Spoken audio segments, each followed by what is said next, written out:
Entrepreneurs of the World, our 2022 conference. We are joined this afternoon by Ahmad Wani. He is the co-founder and CEO of One Concern.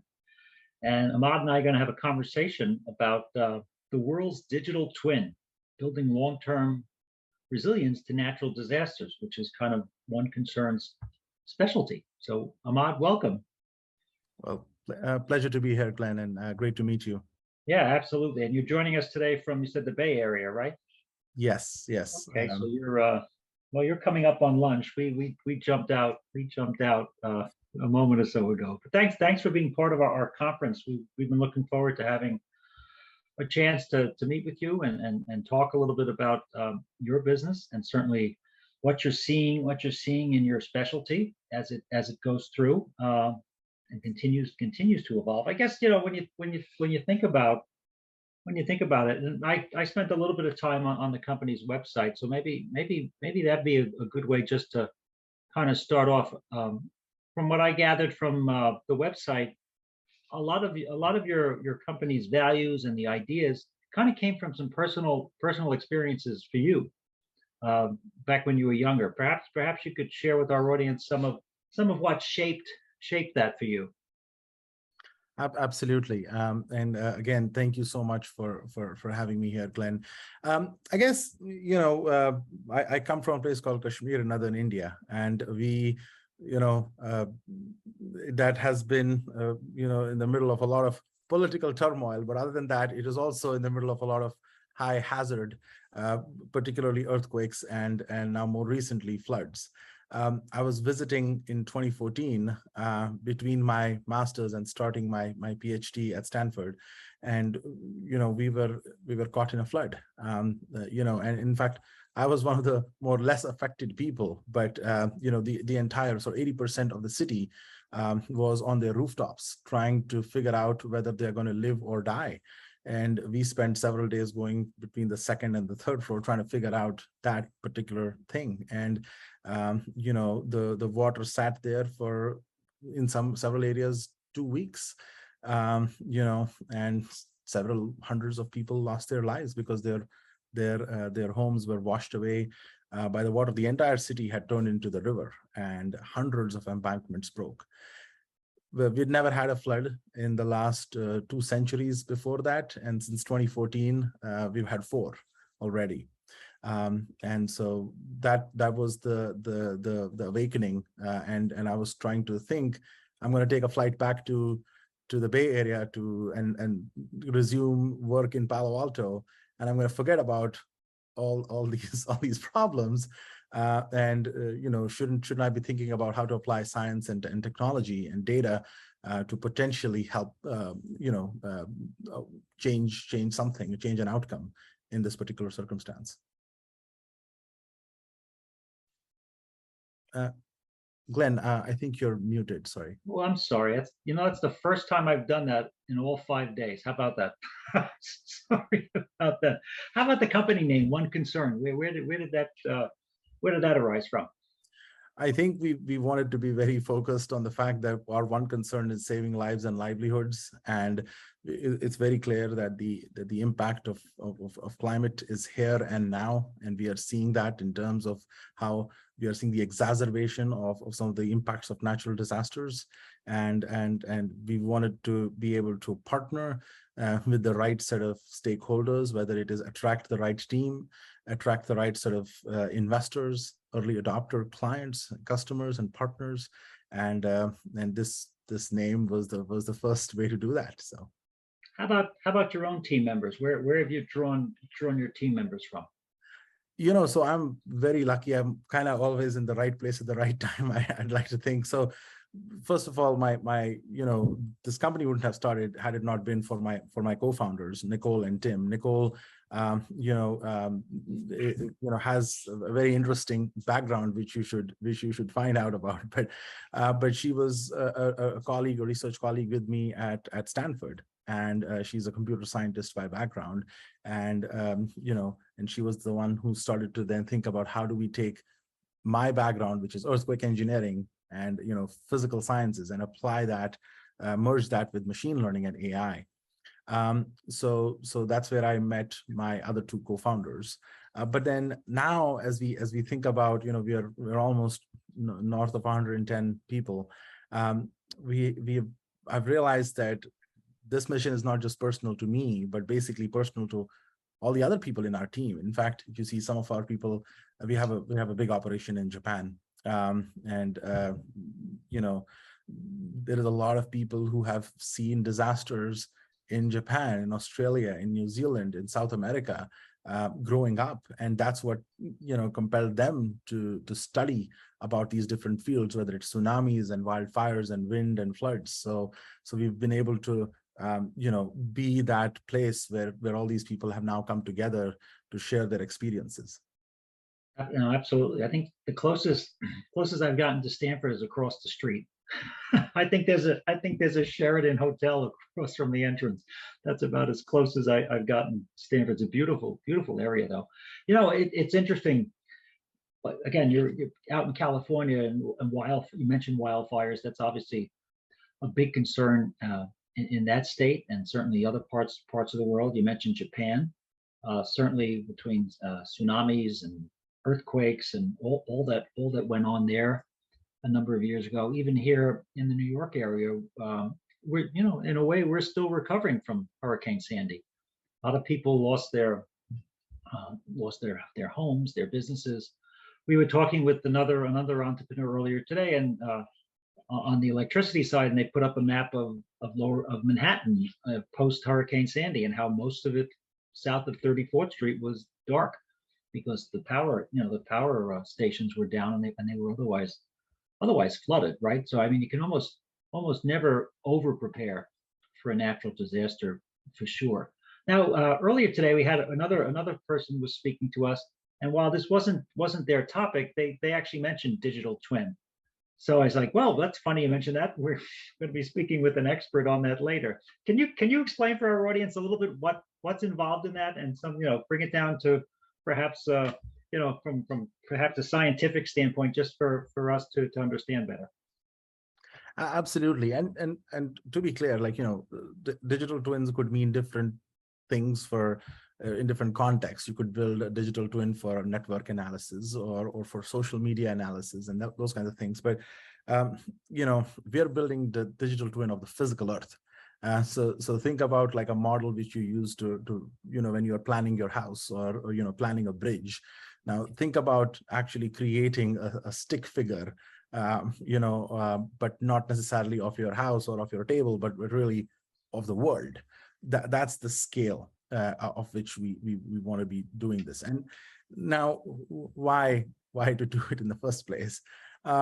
So what we started to realize was that the way most people sort of think about disasters or sort of disaster maps, just broadly speaking, is, let's say, God forbid, there's a wildfire in Sonoma or Napa. Next morning you open the front page of the newspaper, you see this impact, this picture of like, hey, these were the areas which were impacted, and the system used to generate that is called a GIS system, geographic information system, to visualize that impact. It's a two-dimensional map, and you color certain homes as red, certain homes as blue.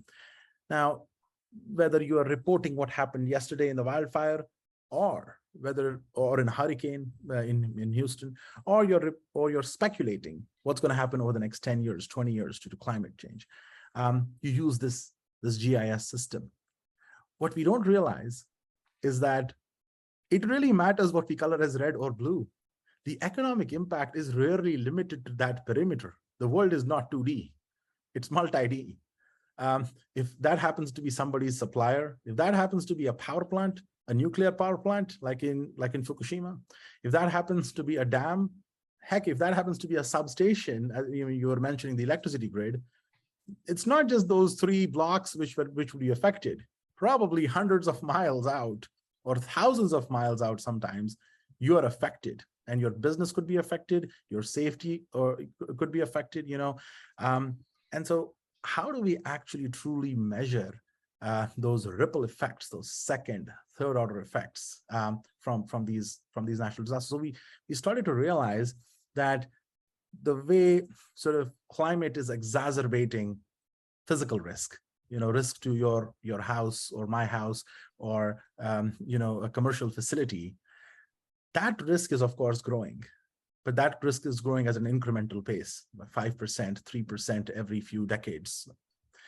But the way it's exacerbating super fast, or the mode it's exacerbating super fast, is in terms of exacerbating the impact to infrastructure, whether it's the power, whether it's the roads, whether it's the ports, the airports, the supply chain, right? The communities. Those are the ones which get flooded every now and then. It's not the Fortune 10 facility which gets inundated or is vulnerable to wind or earthquakes or whatever.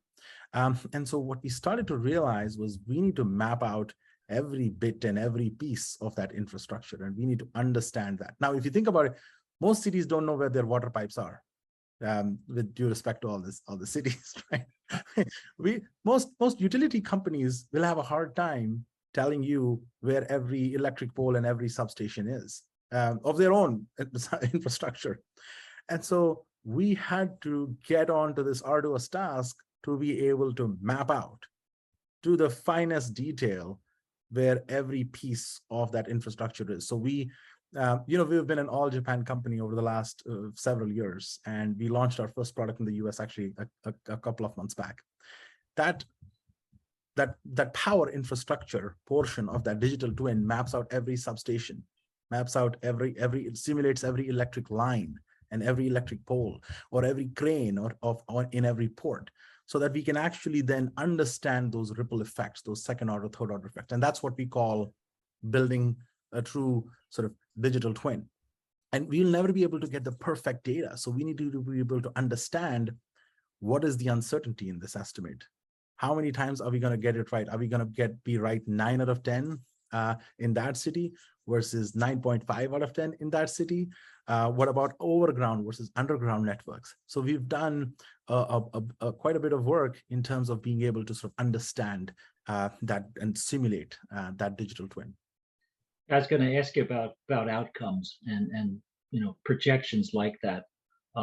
It's interesting because nobody can ever be 100%, but you're getting a really good kind of mapping, extended mapping, almost exponential when you think about it. And your example was right on point. Yeah, okay, this power station's right here. Okay, it's now out of commission. But think of all of the lines that would come out of that, and all of the different people that would touch. As you try to recover from something like this, for sure. It kind of makes me think. How about from like the insurance world? This sounds like this would be something really important for that industry as they start to evaluate risk across the board, whether it's for businesses, homeowners, infrastructure, cities. How do you see that as a potential industry of impact?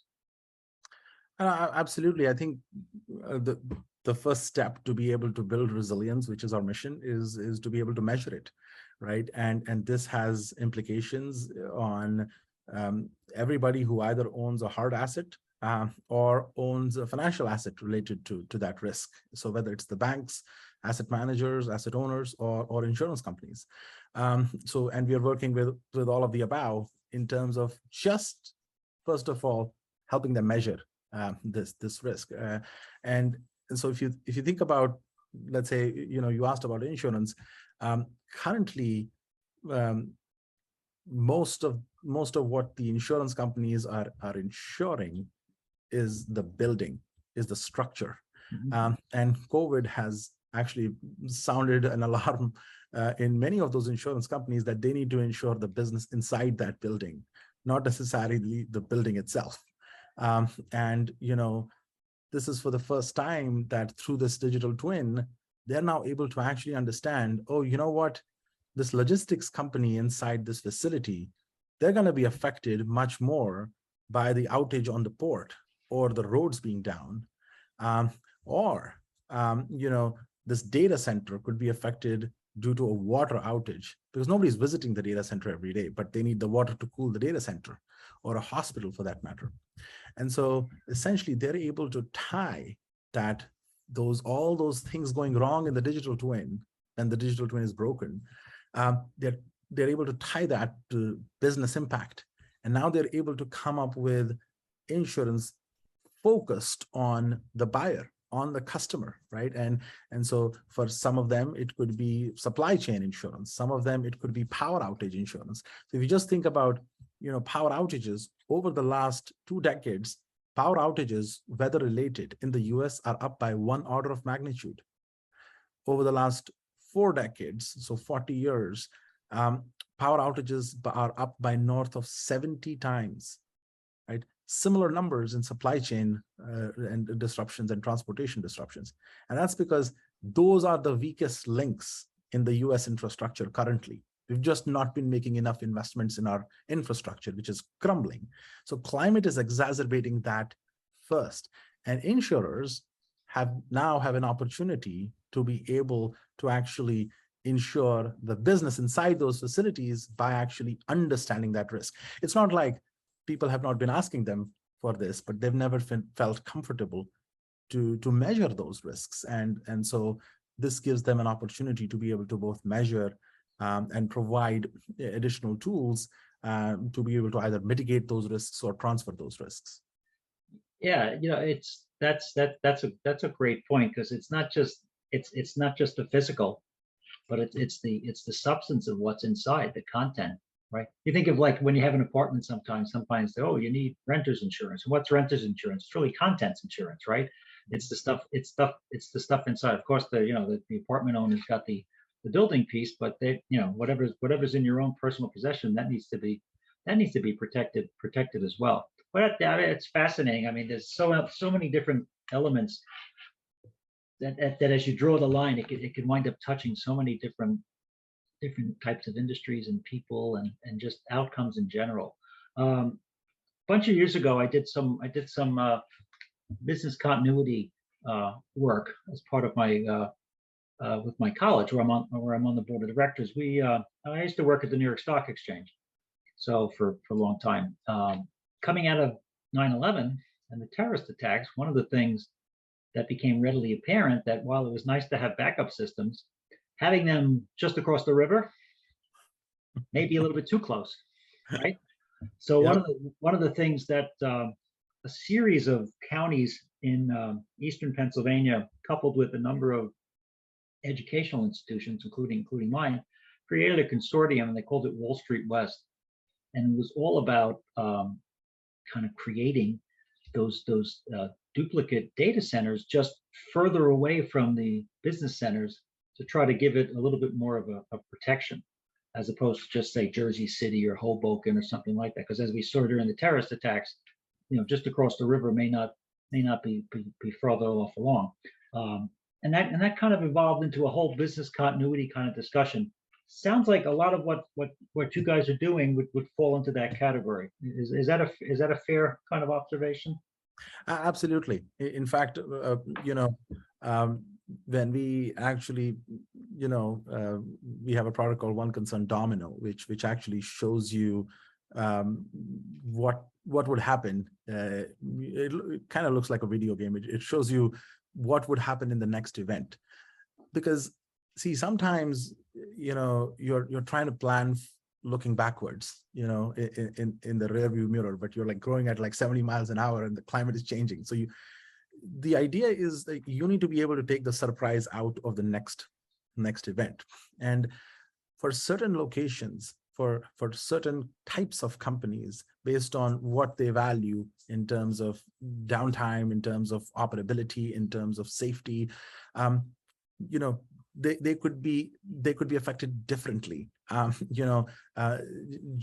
Generators in the bottom floor versus the top floor may have been the problem in the previous disaster, may not be the problem in the next one. And so what we are able to actually uncover through this dynamic digital twin is like, okay, this was your weakest link in this disaster. Okay, what's the next one? So you're able to actually fine tune. You can literally see, okay, that's the substation, which is going to be the weak link, or that's the route to that port is the weak link. And then you can actually, in fact, value your mitigation actions, because we can measure it in terms of downtime.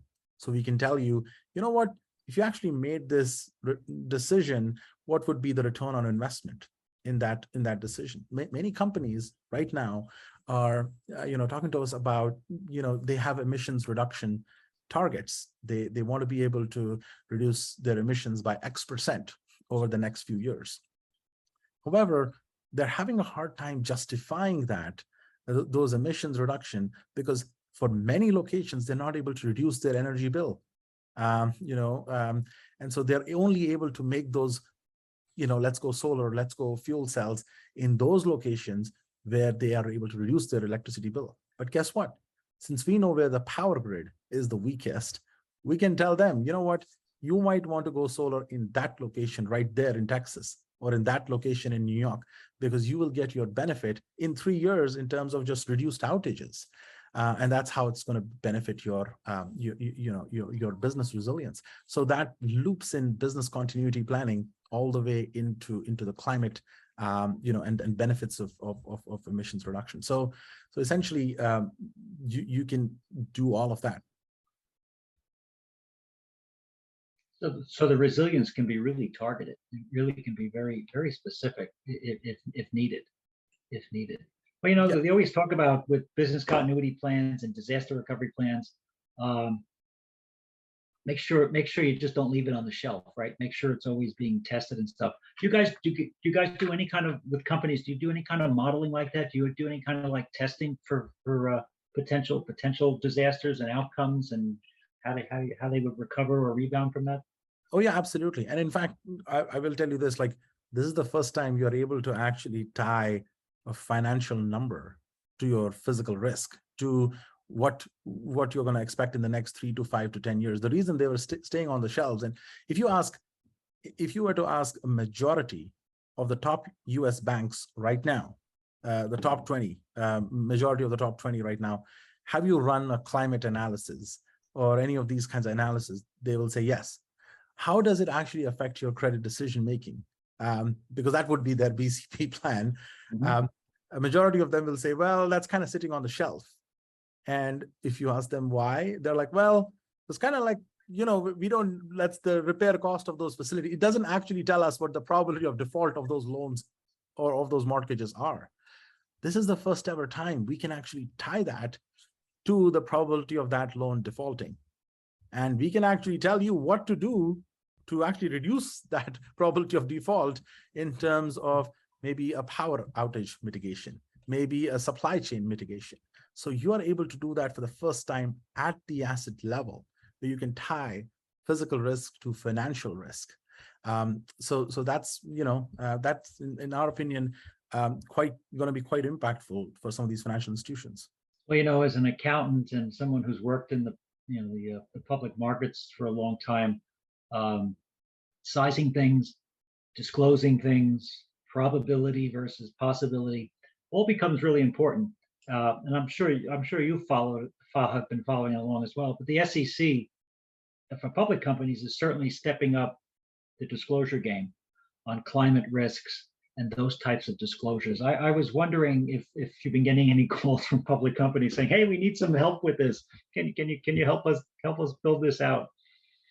Yeah, it's kind of like, without revealing many details, we are limited. No names.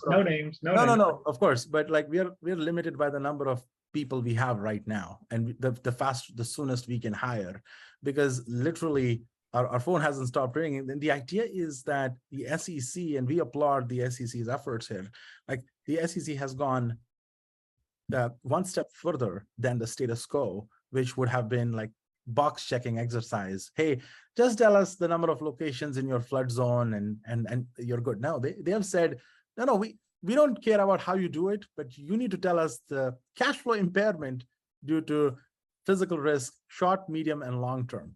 That's it, right? So they are demanding that you tie physical risk to financial risk, right? To financial outcomes, how your different product lines would be affected, how your different sales would be affected. Yeah. That's the first ever time a regulatory agency has done that, and it's not going to be the only one. There's several others which are following the SEC's lead, and so that means technologies like being able to sort of understand physical risk at the asset level, taking into account downtime from all these different aspects of the digital twin, and tying that to business impairment or cash flow impairment is going to be crucial. Well, to your earlier point about looking at the grid or the map, and then the exponential piece of that, the SEC piece is also for companies to saying, well, that's great, but what about the people you do business with, right? How will that affect you? And they take it a few more steps out as well. So it becomes even more complex as you look at it. Oh, exactly. And in fact, if you think about the 5,000 companies, they can't hire expensive consultants to be able to do this. I don't think there's as many consultants in the world to be able to run this analysis. So we believe that there needs to be almost like a seamless way for them to be able to figure out if they have materiality or not, and actually potentially be able to take the necessary steps today to avoid any materiality. And so we feel like one concern and our system, Domino, provides that really quick way for them to be able to start to work on their resilience, whether it's disclosure, whether it's emissions reduction today. Domino is a great name to have picked. That's a really great name. One other thought along you thinking about organizations. How about something like the UN with some of their sustainable development goals and things? Stamp out poverty, clean water, all of that. It sounds like many of those 17 goals you could be helpful with too, as people assess those and how they're making progress on them. Absolutely. We have been closely following and monitoring, some of those aspects with our clients. So I think that the UN definitely and several other multilateral agencies have played an instrumental role in terms of shining the light, especially overseas, for some of these gaps in terms of resilience. And in fact, we've worked with some other multilateral agencies in the past to be able to quantify resilience. So I feel like I'm aware of one of the initiatives of the UN where they are trying to quantify a broader framework to measure resilience. So that would be one of the ways to be able to engage. Yeah, a good friend of mine, fellow board member, he actually sits on the UN Global Compacts board. I'd love to introduce you to him. He's believe it or not, he's a Holy Cross priest from Notre Dame, but he's from a sustainability standpoint, it might be an interesting contact. When you look at Ahmad, when you look at resiliency, and we're talking about risks and evaluating things. If you're the company or the organization, sounds like let's hope this has the attention of, say, the board of directors. And that they understand that type of and have that type of care and concern over these types of resiliency issues. Has that been your experience from a tone at the top standpoint? For certain industries, yes. For certain other industries, it's more of like, this is a pain, and now all these people at SECs are making it more of a pain. So let's kind of get this job done very quickly. But for certain industries, it is becoming more and more of a problem. We've already seen several industries, banks, utility companies get hit big time due to climate, and we're going to see more and more of this. Over the next few years, risk is exponentially, our data suggests that the risk is exponentially increasing if you take any IPCC scenario into account. And so from that standpoint, being able for those companies being able to take the necessary steps to be able to understand where they stand and align their emissions reduction, their climate adaptation strategies to prevent materiality would be step one. We feel like certain industries, and certain markets have been more mature than others. The whole reason we went to Japan, and Japan was our first market, was literally because of that, because we saw the urgency in the market and really how central the concept of preparedness is to Japanese society. Now we just launched in the US, and we feel both there's regulatory pressure, there's investor pressure now coming down, and we feel like the time is now opportune for us to be able to do this work. Yeah, you certainly see that in the investment community. People want to understand what your footprint is. You mix in the whole concept of ESG, right? And certainly you guys play a big part in the E part, as well as the G part. When you think about it, when you're kind of putting frameworks in and protocols and things, that's really good governance at the end of the day. You know, one of the interesting things, Ahmad, and one of the recurring themes all week here at Leading Entrepreneurs of the World has really been the power of data. And it sounds like you guys are living that and putting it to such good use in your business as you build out these resiliency models, and you help people kind of assess the risks associated with natural disasters and the like as it goes along. Absolutely. And we are in first principle a data company, right? Like we don't necessarily speculate on how the weather is going to unfurl over the next 5 to 10 years. We are more like, hey, we're going to integrate other people's models in terms of how the climate is going to unfurl. And in fact, we let the client decide which models to basically be able to integrate with. What we are doing is to be able to sort of understand the digital twin, every piece of infrastructure in the US and hopefully soon globally. And then we layer in and break our digital twin with those models. And so data is central to us, to our DNA. Well, fascinating, very, very fascinating. Well, listen, Ahmad Wani, thank you for joining us today. Co-founder, CEO of One Concern. Tremendous conversation. Continued success in your business. You're doing just the world of good. You're empowering companies and communities, you know, and apparently countries as well, right? As you continue to work in your field here. So thank you for joining us today. We wish you the best of luck going forward, and continued success. Thank you so much, Glenn. Thank you for having me here. All right. You have a good afternoon, a nice weekend ahead. Thanks for being a big part of our Leading Entrepreneurs of the World 2022 conference. Take good care. Same to you guys. Thank you. Bye-bye. Thank you. Bye.